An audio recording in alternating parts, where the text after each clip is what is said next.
സുഹൃത്തുക്കളെ, ഞാൻ ശങ്കരനാരായണൻ ശംഭു. SIR കുറിച്ചുള്ള ഒരുപാട് സംശയങ്ങൾ ഉള്ളൊരു കാലഘട്ടത്തിൽ കൂടിയാണ് നമ്മൾ കടന്നു പോകുന്നത്. എത്രയും പെട്ടെന്ന് അത് പൂരിപ്പിക്കേണ്ടതും ആവശ്യമാണ്. അതിൻ്റെ ബേസിൽ മനസ്സിലാക്കാൻ കഴിഞ്ഞ കുറച്ച് കാര്യങ്ങൾ ഞാൻ നിങ്ങളുമായി പങ്കുവെക്കുകയാണ്. ഈ വീഡിയോ മുഴുവനായി കാണുന്നതോടെ നിങ്ങൾക്ക് അത് വളരെ സ്വാഭാവികമായ രീതിയിൽ പരസഹായമില്ലാതെ തന്നെ ചെയ്യാൻ പറ്റുമെന്നാണ് എൻ്റെ വിശ്വാസം. അതിനുവേണ്ടി നമുക്കൊന്ന് ശ്രമിച്ചു നോക്കാം. സുഹൃത്തുക്കളെ, SIR കുറിച്ച് ഒരുപാട് സംശയങ്ങളും ആകുലതകളുമുള്ള ഒരു കാലത്തുകൂടിയാണ് നമ്മളിപ്പോൾ കടന്നു പോകുന്നത്. വളരെ പ്രധാനപ്പെട്ട ഒരു രേഖയായതുകൊണ്ട് തന്നെ അതിൻ്റെ പൂരിപ്പിക്കലിലും അതിൻ്റെ സമർപ്പണത്തിലും വളരെയധികം ശ്രദ്ധിക്കേണ്ടതുണ്ട്. നമ്മൾക്കറിയാം, നമ്മൾ 2002 വിവരങ്ങൾ കൊടുത്തതിന് ശേഷം ഇത്രയും കാലം പുതിയ ലിസ്റ്റുകൾ വന്നിട്ടില്ല. അതുകൊണ്ട് തന്നെ ഇപ്രാവശ്യത്തെ ഈ ലിസ്റ്റ് വരുന്നതോടുകൂടി വർഷങ്ങൾക്ക് ശേഷം ഒരു പുതിയ വോട്ടേഴ്സ് ലിസ്റ്റ് ഇറങ്ങാൻ പോവുകയാണ്. അതിൽ കൊടുക്കേണ്ടത് പ്രധാനമായും 3 ഭാഗങ്ങൾ തന്നിട്ടുള്ളതിൽ പൂരിപ്പിച്ചു കൊടുക്കേണ്ട രീതിയെപ്പറ്റിയാണ് ഞാനിപ്പോൾ പറയാൻ പോകുന്നത്. ഇതിൽ മുകളിൽ കൊടുത്തിരിക്കുന്നത് നമ്മളുടെ തന്നെ വിവരങ്ങളായിരിക്കും. ആ വിവരങ്ങൾക്ക് പുറമെ നമ്മൾ ഫോട്ടോയ്ക്ക് താഴെയുള്ള 1-ാം ഭാഗത്തിലാണ് ആദ്യമായി പൂരിപ്പിക്കേണ്ടത്. അതിൽ ജനനത്തീയതി എന്ന കോളമാണ് ആദ്യത്തേത്. അതിൽ നമ്മളുടെ ജനനത്തീയതി കൊടുക്കുന്നു.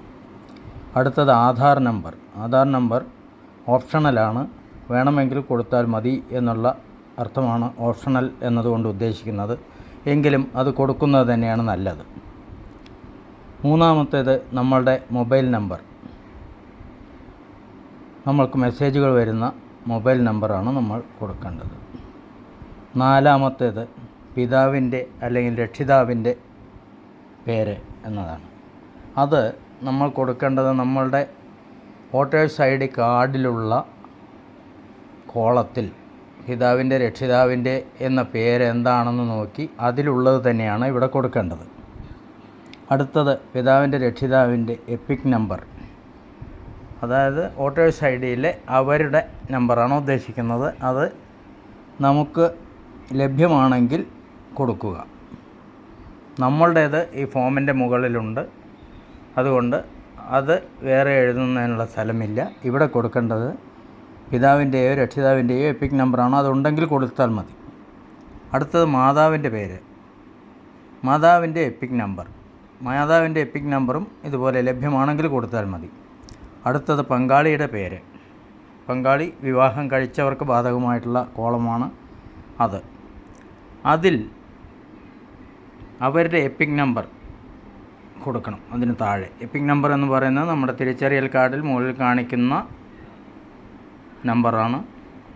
ആ നമ്പർ അവിടെ കൊടുക്കണം. ഇത്രയും പൂരിപ്പിച്ചു കഴിഞ്ഞാൽ നമ്മൾ 2002 വോട്ട് ചെയ്യുകയോ വോട്ടർ പട്ടികയിൽ പേരുണ്ടാവുകയോ ചെയ്ത ആൾക്കാർ എഴുതേണ്ട കോളമാണ് ഇടതുവശം താഴെയായിട്ടുള്ള കോളങ്ങൾ. അതിൽ വോട്ടറുടെ പേര് എന്ന സ്ഥലത്ത് ഈ പൂരിപ്പിക്കുന്ന ആളുടെ പേരാണ് എഴുതേണ്ടത്. എപ്പിക് നമ്പർ ലഭ്യമെങ്കിൽ എന്ന് പറഞ്ഞ സ്ഥലത്ത് നമ്മളുടെ വോട്ടേഴ്സ് ID നമ്പറാണ് കൊടുക്കേണ്ടത്. 2002 നമ്പറാണ് കൊടുക്കേണ്ടത് എന്ന് പ്രത്യേകം ശ്രദ്ധിക്കേണ്ടതാണ്. അത് കഴിഞ്ഞ് ബന്ധുവിൻ്റെ പേര് എന്ന് പറയുന്ന സ്ഥലത്ത് നമ്മുടെ വോട്ടേഴ്സ് കാർഡിൽ ഏത് ബന്ധുവിൻ്റെ പേരാണോ കൊടുത്തിരിക്കുന്നത് അതേ പേരാണ് അവിടെ എഴുതേണ്ടത്. ആ ബന്ധുവുമായുള്ള ബന്ധം, അച്ഛനാണെങ്കിൽ അച്ഛൻ, അത് അമ്മയാണെങ്കിൽ അമ്മ, അങ്ങനെയാണ് അവിടെ ബന്ധം എഴുതേണ്ടത്. പിന്നീട് വരുന്നത് ജില്ല. കേരളത്തിലെ ഏത് ജില്ലക്കാരനാണോ നിങ്ങൾ ആ ജില്ല. സംസ്ഥാനം കേരളം. നിയമസഭാ മണ്ഡലത്തിൻ്റെ പേര്. കേരളത്തിലെ 144 മണ്ഡലങ്ങളിൽ നിങ്ങളുടെ വോട്ട് ഏത് മണ്ഡലത്തിലാണോ അത് 2002 വോട്ടേഴ്സ് ലിസ്റ്റിലുള്ള നമ്മളുടെ വോട്ടുള്ള മണ്ഡലത്തിൻ്റെ പേര് എഴുതുക. അത് കഴിഞ്ഞ് ആ മണ്ഡലത്തിൻ്റെ നമ്പറാണ് താഴെ കൊടുക്കേണ്ടത്. നിയമസഭാ മണ്ഡലത്തിന് ഓരോന്നിനും ഓരോ നമ്പറുണ്ട്. ഇപ്പോൾ ഉദാഹരണത്തിന് മലമ്പുഴ മണ്ഡലത്തിന് 55 എന്നാണ് നമ്പറെങ്കിൽ കുഴൽമന്നം മണ്ഡലത്തിന് 52 എന്നായിരിക്കും. അങ്ങനെ വിവിധ മണ്ഡലങ്ങളുടെ നമ്പറുണ്ട്. ആ നമ്പറാണ് അതിൽ കൊടുക്കേണ്ടത്. അടുത്തത് ഭാഗം നമ്പർ, ക്രമ നമ്പർ എന്ന 2 കോളങ്ങളാണ്. വോട്ടേഴ്സ് ലിസ്റ്റിൽ പാർട്ട് നമ്പർ എന്നും ക്രമ നമ്പർ എന്നും എഴുതിയിട്ടുള്ള ആ വിവരമാണ് അവിടെ കൊടുക്കേണ്ടത്. 2002 വോട്ടേഴ്സ് ലിസ്റ്റ് എടുക്കണമെന്നുണ്ടെങ്കിൽ അതിന്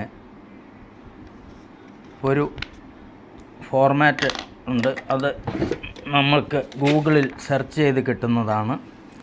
http://ceo.kerala.government.in കഴിഞ്ഞ് വോട്ടർ സെർച്ച് 2002 എന്നുള്ളത് എടുത്തു കഴിഞ്ഞാൽ അതിൽ നമ്മുടെ നിയോജക മണ്ഡലവും നമ്മളുടെ ജില്ലയും എല്ലാം തിരഞ്ഞെടുക്കാനുള്ള ഓപ്ഷനുകളുണ്ട്.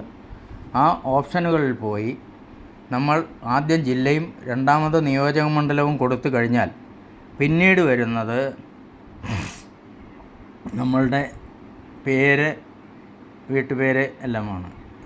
ഇത് രണ്ടും പേരും നമ്മളുടെ ബൂത്ത് നമ്പറും കൂടി കൊടുത്തു കഴിഞ്ഞാൽ തന്നെ സാധാരണ നിലയ്ക്ക് അതിൽ നിന്ന് നമ്മളുടെ ബാക്കിയുള്ള ഡീറ്റെയിൽസ് താഴെ ഒരു കോളത്തിനകത്ത് വരുന്നതാണ്.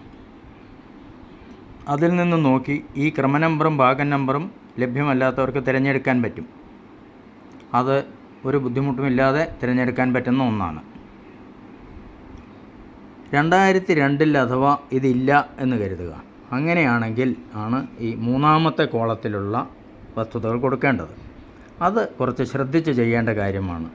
അതിൽ പേര് എന്ന് ഉദ്ദേശിക്കുന്നത് ഇതിൽ നൽകിയിട്ടുള്ള ബന്ധുവിൻ്റെ പേരാണ്. അതായത് വോട്ടേഴ്സ് കാർഡിൽ ആരുടെ പേരാണോ കൊടുക്കുന്നത് ആ പേര്, ബന്ധു എന്നുള്ള അച്ഛൻ എന്നുള്ളതോ ഈ രക്ഷിതാവ് എന്നുള്ള കോളത്തിലുള്ള ആ പേരാണ് ഇവിടെ ഉദ്ദേശിക്കുന്നത്. അവരുടെ എപ്പിക് നമ്പർ ഉണ്ടെങ്കിൽ അത് എഴുതാം, ഇല്ലെങ്കിൽ അത് എഴുതണ്ട. അതിൻ്റെ താഴെ വീണ്ടും ബന്ധുവിൻ്റെ പേര് എന്ന് കാണും. അത് ആരുടേതാണെന്ന് വെച്ചാൽ ഈ മുകളിൽ പേരെഴുതിയിട്ടുള്ള ആളുടെ ബന്ധു. അതായത് അച്ഛൻ്റെ പേരാണ് മുകളിലെങ്കിൽ അമ്മയുടെയോ അല്ലെങ്കിൽ ആ വീട്ടിൽ താമസിക്കുന്ന മറ്റൊരു ബന്ധുവിൻ്റെയോ പേരവിടെ എഴുതുക. അവരും മുകളിൽ കാണിച്ചിട്ടുള്ള ബന്ധുവുമായുള്ള ബന്ധം. അച്ഛൻ്റെ പേര് കഴിഞ്ഞ് അമ്മയുടെ പേരാണ് കൊടുക്കണമെന്നുണ്ടെങ്കിൽ ബന്ധം ഭാര്യ എന്ന് പറഞ്ഞു കൊടുക്കുക. അതിന് താഴെ ജില്ല ഏതാണെന്നുണ്ടെങ്കിൽ അത് സംസ്ഥാനത്തിൻ്റെ പേര് കേരളം, നിയമസഭാ മണ്ഡലത്തിൻ്റെ അത് ഈ പേര് മുകളിൽ എഴുതിയിട്ടുള്ള ബന്ധുവിൻ്റേതാണ് ഈ ഡീറ്റെയിലുകളെല്ലാം കൊടുക്കേണ്ടത്. അത് 2002 വോട്ടിൽ ഉള്ള ആളായിരിക്കണം, വോട്ടേഴ്സ് ലിസ്റ്റിൽ പേരുള്ള ആളായിരിക്കണം എന്നുകൂടി ശ്രദ്ധിക്കണം. അദ്ദേഹത്തിൻ്റെയോ അവരുടേതോ ആണ് അവിടെ കൊടുക്കേണ്ട ഡീറ്റെയിൽസ്. മുൻപ് കൊടുത്തതുപോലെ തന്നെ അവർ എവിടെയാണോ വോട്ടുള്ളത് ആ മണ്ഡലത്തിൻ്റെ നമ്പർ, അതിലെ ക്രമ നമ്പർ, പാർട്ടി നമ്പർ അത് അവരുടെ വോട്ടേഴ്സ് ലിസ്റ്റ് പ്രകാരം 2002 ലിസ്റ്റ് പ്രകാരം നോക്കി എഴുതേണ്ടതാണ്. അത് തെറ്റരുത്. അതിൽ മുകളിൽ പറയുന്ന പേര് ബന്ധുവിൻ്റെയാണ്, താഴത്ത് ബന്ധുവിൻ്റെ പേര് എന്നുള്ളത് ആ ബന്ധുവിൻ്റെ പേരാണ് എന്നുള്ളത് ഓർക്കുക. അവിടെ എവിടെയും നമ്മളുടെ പേര് വരുന്നില്ല. രണ്ടാം കോളം ഫിൽ ചെയ്ത ആൾക്കാർക്ക് മൂന്നാമത്തെ കോളം ഫിൽ ചെയ്യേണ്ടി വരില്ല. രണ്ടാമത്തെ കോളം വോട്ട് 2002 ഉള്ളവർക്കുള്ളതാണ്. ആ ലിസ്റ്റിൽ പേരുൾപ്പെട്ടവർക്കാണ്. അവരത് പൂരിപ്പിച്ച് കഴിഞ്ഞെങ്കിൽ മൂന്നാമത്തെ കോളം വെറുതെ വിടാം. മൂന്നാമത്തെ കോളത്തിൽ ഒന്നും എഴുതേണ്ടതില്ല. അതിനുശേഷം താഴേക്ക് വന്നു കഴിഞ്ഞാൽ ഒരു സത്യപ്രസ്താവനയാണ്. ആ സത്യപ്രസ്താവനയിൽ ആരാണോ മുകളിൽ ജനനത്തീയതി കൊടുത്ത വ്യക്തി, മുകളിൽ ഡീറ്റെയിൽസ് എഴുതിയിട്ടുള്ള വ്യക്തി, ആ വ്യക്തിയാണ് ഒപ്പിടേണ്ടത്. ആ വ്യക്തിയുടെ അഭാവത്തിൽ ആ കുടുംബത്തിലെ മറ്റൊരു അംഗത്തിന്, അച്ഛനോ അമ്മയ്ക്കോ ഒപ്പിടാവുന്നതാണ്. എന്നിട്ട് BLOവിൻ്റെ ഒപ്പുകൂടി വാങ്ങിച്ച ശേഷം ആണ് ഇത് BLOവിനെ ഏൽപ്പിക്കേണ്ടത്. ഇത്രയും കാര്യങ്ങളാണ് SIRൻ്റെ കാര്യത്തിൽ ശ്രദ്ധിക്കാനുള്ളതും ചെയ്യാനുള്ളതും. ഇത്രയും ചെയ്തു കഴിഞ്ഞാൽ പിന്നീട് ആ ഏതാനും മാസങ്ങൾക്കുള്ളിൽ തന്നെ നിങ്ങളുടെ പേര് ഇതിൽ ഉൾപ്പെടുത്തി എന്ന് പറഞ്ഞ് നിങ്ങൾക്ക് മെസ്സേജും വിവരങ്ങളും വരുന്നതാണ്.